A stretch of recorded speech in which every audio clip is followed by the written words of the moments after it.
Everyone, welcome back to my channel Riya story. চলে এসছে একটা নতুন ভিডিওর সাথে। তো আজকের আমি যাচ্ছি মেলায় ঘুরতে। তো তোমরা যারা এই হরিদেবপুর সাইডে থাকো তোমরা তো জানবেই যে আমাদের এখানে একটা চার্চ আছে, সেন্ট পলস চার্চ। তো ওরই পাশে মেলা হয়। তো মোটামুটি 25শে ডিসেম্বর থেকে 5-6 তারিখ অবধি মেলাটা থাকে।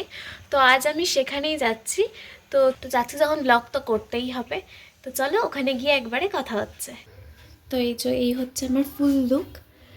তো ছটপট খুব তাড়াতাড়ি রেডি হয়েছি, কারণ অলরেডি এখন বাজে 9:45। আমি 9:45 সময় মেলায় যাচ্ছি। তো খুব ছটপট আমি রেডি হয়েছি। তো তোমরা দেখো, এটা হচ্ছে আমার ফুল লুক, ঠিক আছে? তো চলো কথা না বাড়িয়ে যাওয়া যাক এবার। ফাইনালি আমি চলে এসেছি রাস্তায় মেলার উদ্দেশ্যে যাওয়ার জন্য। আর এই আশেপাশের লাইটগুলো দেখে একদমই ভেবো না যে পুজো এসে গেছে। আসলে আমাদের এখানে ক্রিসমাসের টাইমে এরকমভাবে সাজানো হয় রাস্তার শুরু থেকে শেষ অবধি। আর এই হচ্ছে আমাদের সেন্ট পলস চার্চ, আর তার পাশেই হচ্ছে মেলাটা। তো দেখতেই পাচ্ছ সাজানোটা রাস্তায়। আর এটা হচ্ছে চার্চের ভেতরে এরকম সুন্দর করে সাজিয়েছে, কিন্তু আমরা ঢুকতে পারিনি কারণ আমরা লেটে পৌঁছেছিলাম সেখানে। আর এই যে আমি তো মেলায় চলে এসেছি। তো চলো এক্সপ্লোর করি মেলাটাকে।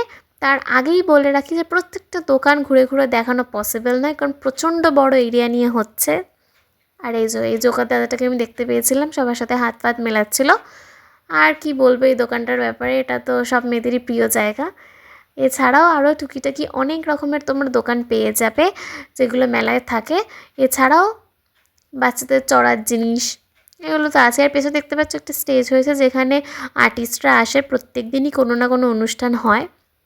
আর এটা তো আমি পার্সোনালি খুবই ভয় পাই চড়তে। তোমরা কারা কারা ভয় পাও কমেন্টে জানাতে পারো। তো এই ছিল আমার আজকের ভিডিও। যদি তোমাদের ভালো লেগে থাকে অবশ্যই একটা লাইক করে দিও। খুব তাড়াতাড়ি দেখা হচ্ছে নতুন ভিডিওর সাথে। আর অবশ্যই করে আমার চ্যানেলটাকে সাবস্ক্রাইব করো, অনেক অনেক করে শেয়ার করো, যাতে আমার এই ছোট্ট ফ্যামিলিটা অনেকটা বড় হতে পারে, আমি অনেক দূর তোমাদের সাথে এগোতে পারি। ততক্ষণ অবধি ভালো থাকো, সুস্থ থাকো। টাটা।